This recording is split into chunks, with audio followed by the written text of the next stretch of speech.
I was 6 weeks pregnant, standing barefoot in the snow, when my mother locked the door behind me.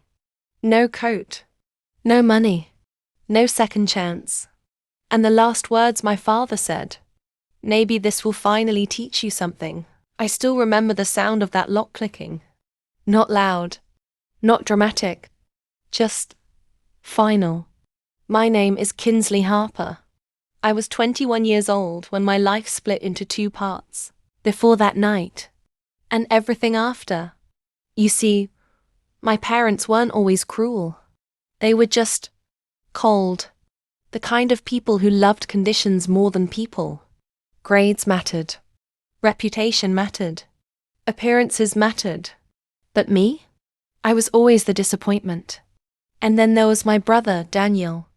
The failure. At least, that's what my parents called him. He dropped out of college. Started his own business. Didn't follow their rules. So they cut him off years ago.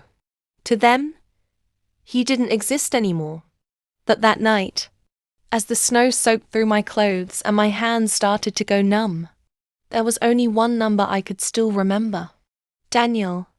I hadn't spoken to him in 3 years. My fingers were shaking so badly I could barely press the call button. He picked up on the second ring. Kinsley? I didn't even say hello. I need help. There was a pause. Just 1 second. But I swear, it felt like my entire life hung in that silence.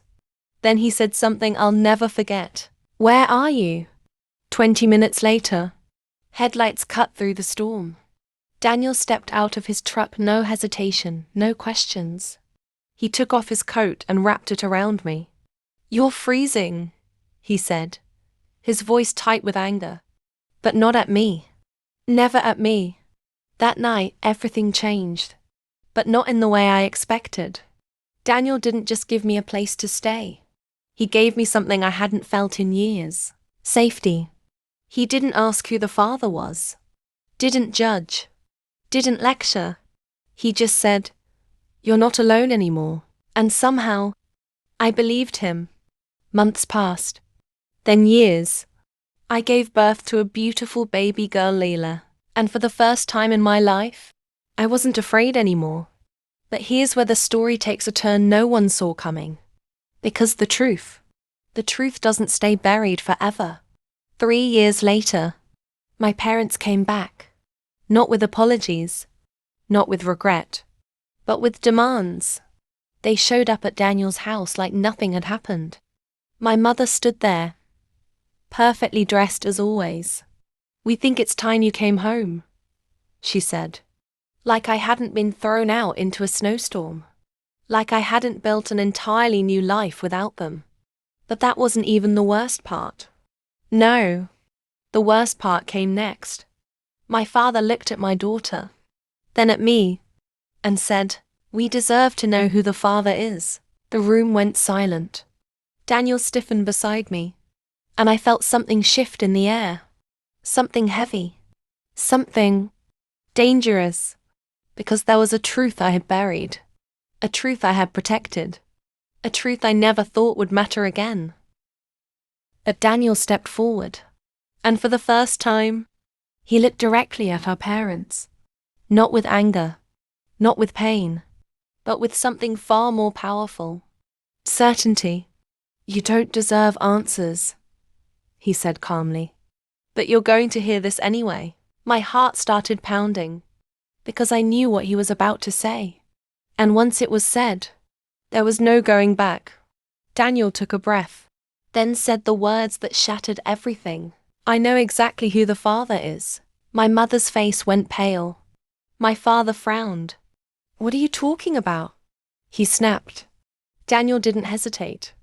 Because I was there the night it happened. Silence.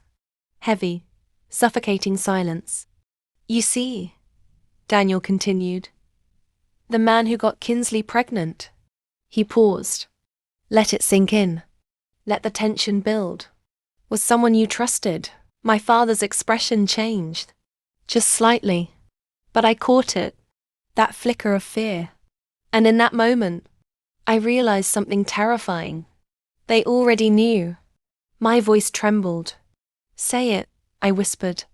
Daniel looked at me, then back at them, and finally said, it was Dad's business partner. The room exploded. My mother gasped. My father shouted. But it was too late. The truth was out. He knew she was young, Daniel said coldly. He knew she trusted him, and when she tried to tell you, he stepped closer. You threw her out instead. My father's face turned red with rage. That's a lie. But my silence said everything. Because it wasn't. I had tried to tell them that night. I had tried to explain. But they didn't want the truth. They wanted a scapegoat. And I was the easiest one. And now? Now they had to live with it. My mother broke down. My father said nothing. For the first time in my life, he had no control. Daniel turned to me. You don't owe them anything. And he was right.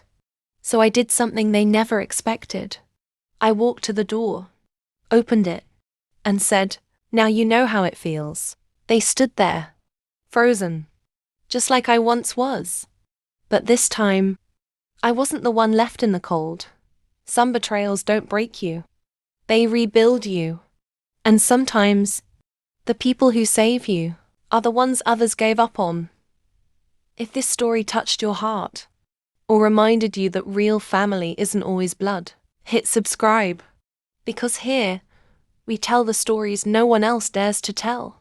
And trust me, the next one will stay with you even longer.